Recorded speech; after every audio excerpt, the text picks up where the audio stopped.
पर मैं बस इतना कहूँगा, मोहब्बत सच्ची थी ये मानता हूँ।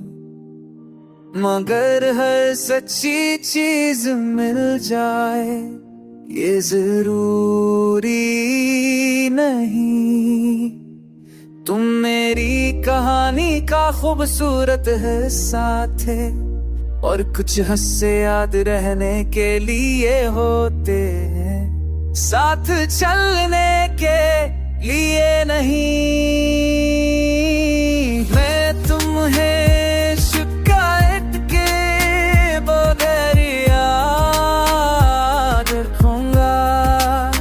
ये दर्द, ये खामोशी, यादें सब मेरे साथ रहती हैं।